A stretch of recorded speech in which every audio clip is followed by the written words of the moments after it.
Queridos hermanos de UME, soy Álvaro, nuevamente con ustedes, teniendo la posibilidad de compartir la palabra. Para eso quiero invitarte a abrir tu Biblia en Hechos 27. Seguimos atravesando el tiempo de aislamiento y en base a eso me he quedado meditando hace un tiempo en varias situaciones similares que pasaron los personajes bíblicos. Y en esta oportunidad quiero hablarte de Pablo, acá en Hechos 27, de 2 semanas particulares, de un viaje mucho más largo, que ya venía con dificultades, pero las últimas 2 semanas se intensificó más. No quiero decir con todo esto que ya esté pronto a terminar esta situación del país, solo quiero reflexionar en esta porción bíblica y sacar aplicaciones para nuestra vida particular. Todo el capítulo 27 habla del mismo suceso, inclusive el 28, pero específicamente del 13 al 38 habla de 2 semanas cruciales del viaje, de este tiempo de reclusión, de aislamiento. Él estaba preso, está siendo trasladado a Roma vía marítima, y dice el título de esta porción en Reina Valera: La tempestad en el mar. Hechos 27, 13 al 38. Del 13 al 20 habla de la situación compleja que estaban atravesando, cómo se intensifica sobremanera, y dice el 20, terminando, ya habíamos perdido toda esperanza de salvarnos, los reos, los guardias y los navegantes. Y entonces viene 4 cosas para tener en cuenta en medio de una situación agravante, de confinamiento, de reclusión, como era este barco en medio de esta tempestad tan grande que le había sacado aún la esperanza de salvarse, de conservar su vida. Y lo primero que hace Pablo es hacer una autocrítica de por qué estaban sufriendo sobremanera en esta situación particular. Es cierto que hay situaciones que no pueden evitarse, pero sí la manera de atravesarlas. La estaban pasando mal y hacen autocrítica. Lo segundo que vemos es cómo sobreponernos a la autocrítica, y es acerca del ánimo, de recobrar ánimo aún después de hacer la autocrítica. Lo tercero es ver un análisis de lo que viene después, porque no todo termina en la prueba. Si sabemos del concepto bíblico, Dios juntamente con la prueba da también la salida. Hay que ser capaz de verla y de soportar. Y lo último, vamos a ver qué es lo que cambió en medio de todo este acontecimiento. Esas son 4 cosas. Vamos a destacar una en esta reflexión, pero vamos a leer entonces algunos versículos para orientarnos. Pablo estaba siendo trasladado, como te dije, a Roma para comparecer ante César. Era uno de los propósitos que él tenía en su vida, en su ministerio, testificar ahí y ser de bendición a los hermanos que tanto quería visitar, y Dios había provisto de este medio tan particular para que él llegara e hiciera la labor, e inclusive durante todo este periodo dejara sentadas las bases en las epístolas, en sus cartas para el fundamento de la iglesia. Para esto Dios le permitió atravesar todo, y para su vida y para el crecimiento de nosotros hoy.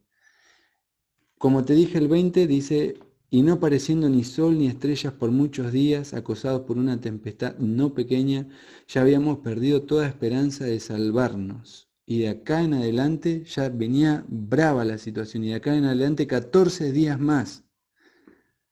Entonces lo primero que van a hacer es hacer una autocrítica, dice el 21. Entonces Pablo, como hacía ya mucho que no comíamos, puesto en pie en medio de ellos, dijo: habría sido por cierto conveniente, oh varones, haberme oído y no zarpar de Creta tan solo para recibir este perjuicio de pérdida y pérdida.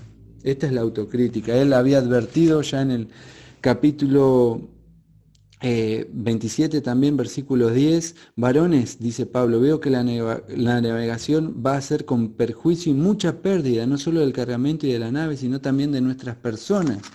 Pero el centurión daba más crédito al piloto y al patrón de la nave que lo que Pablo decía. Entonces esta es la autocrítica. Es cierto que van a venir tiempos difíciles y cuando reflexionamos siempre nos vamos a dar cuenta que se podría haber llegado a esta crisis, a esta prueba, a este conflicto de una mejor manera. Pablo reconoce esto y le va a hacer entender a la tripulación. Pero no se queda con lo que se pudo haber hecho mejor, sino que sigue su razonamiento. Y lo segundo que vemos en el versículo 22 dice, pero ahora os exhorto a tener buen ánimo. Es cierto que podíamos estar mejor, pero dice Pablo, ahora, dejando atrás lo que queda atrás, vamos a extendernos, como él también le escribió en las epístolas, a lo que está adelante, al premio del supremo llamamiento, y en este caso a conservar aún la vida física. Vamos a tener buen ánimo.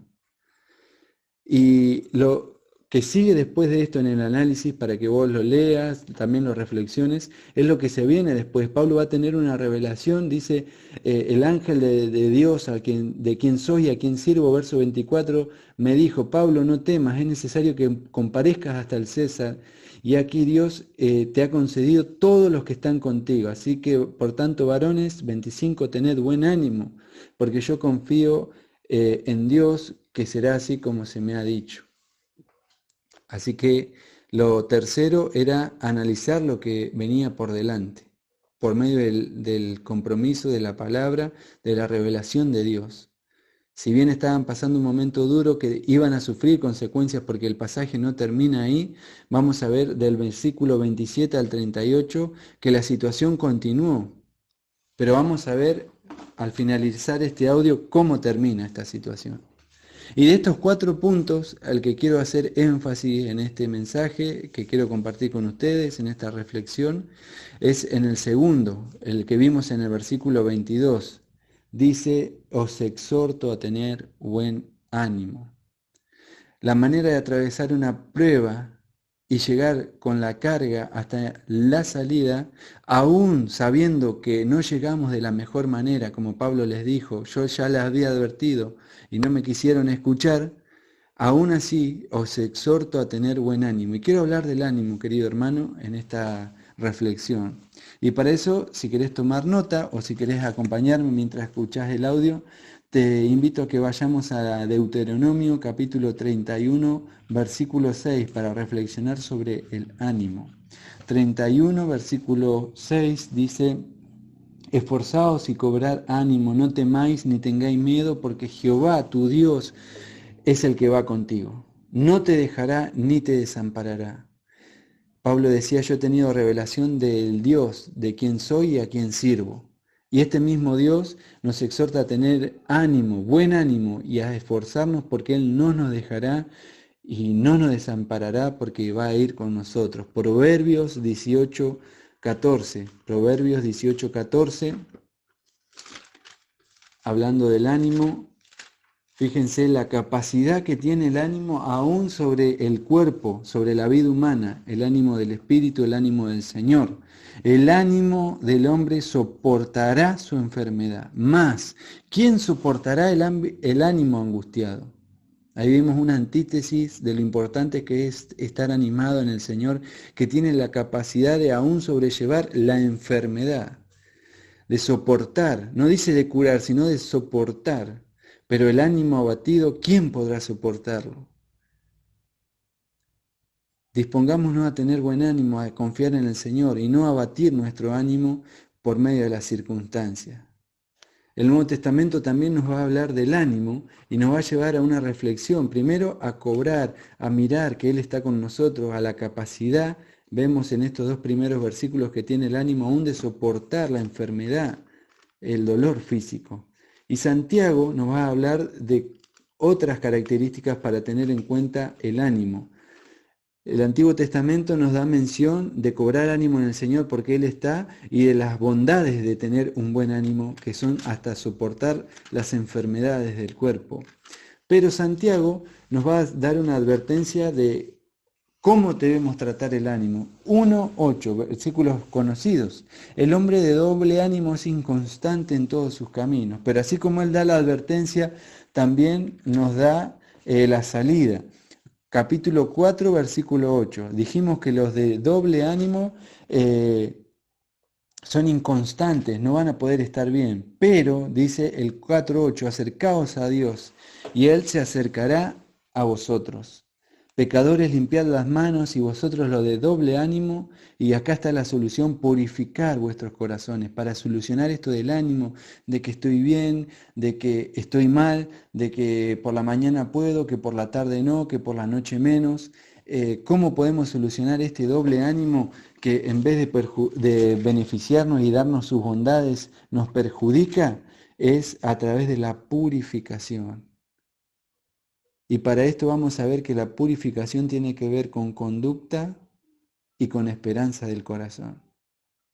Y para esto vamos a sumar el aporte de Pedro, del apóstol Pedro y del apóstol Juan. Primera de Pedro 1:22 para resolver esto del doble ánimo a través de la purificación. ¿Cómo llegamos a esta purificación? Versículo 22 de capítulo 1 de primera epístola de Pedro, habiendo purificado vuestras almas por la obediencia a la verdad, mediante el Espíritu. Habiendo purificado vuestras almas por la obediencia a la verdad, mediante el Espíritu.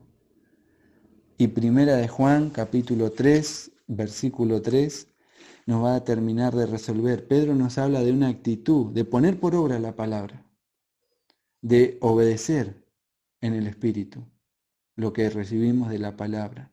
Pero también podemos ser cristianos de conducta, pero que también debemos entregar el ánimo y la purificación en el corazón. Dice versículo 3 de capítulo 3 de primera de Juan, y todo aquel que tiene esta esperanza en Él se purifica. El Señor viene, el Señor está con nosotros, y entonces eso va a purificar a través de la esperanza, así como Él es puro. Querido hermano, querida hermana, podríamos reflexionar acerca de estos 4 puntos, pero quiero hablarte entonces, como te decía, del ánimo. Como te dije, los versículos 27 al 38 de Hechos 27 nos van a describir que la situación no mejoró del todo, pero sí el ánimo. Es más, la situación se agravó porque perdieron y encallaron la nave. Es más, dice que los guardias querían quitarle la vida a los reos, entre ellos Pablo, porque pensaban que podrían llegarse a escapar. Así que fíjense, no solo se agravia la situación de Pablo por la tempestad, sino también por la persecución de los hombres, pero de todo esto lo libró el Señor. Entonces la pregunta está, ¿para qué nos ayuda el ánimo? ¿Para cambiar la situación? No. Inclusive la situación empeoró, hasta que después empieza a mostrar mejoría.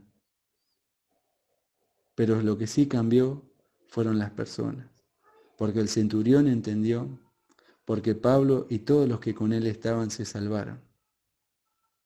¿Estamos dispuestos a cambiar?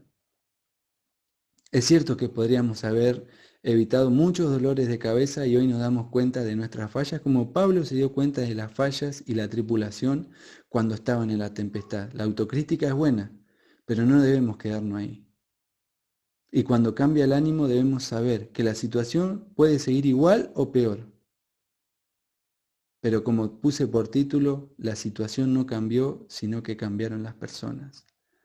En el versículo 20 veíamos a personas que habían determinado que no iban a sobrevivir un día más. Pero pasaron 14 días, 2 semanas más de dificultades aún más sofocantes, más adversas, pero habían recobrado el ánimo. Querido hermano, el ánimo en el Señor tiene la bondad de saber que Él está a tu favor, de hacerte soportar incluso los dolores del cuerpo. Ahora la pregunta es, ¿estamos dispuestos a cambiar nosotros a pesar de las circunstancias? Es cierto que se pudo haber hecho mejor, pero hoy podemos hacer mejor las cosas volviendo a tener un ánimo pronto en el Señor, en su palabra, que nos va a guiar nuestra conducta y renovar nuestro corazón. El Señor los bendiga.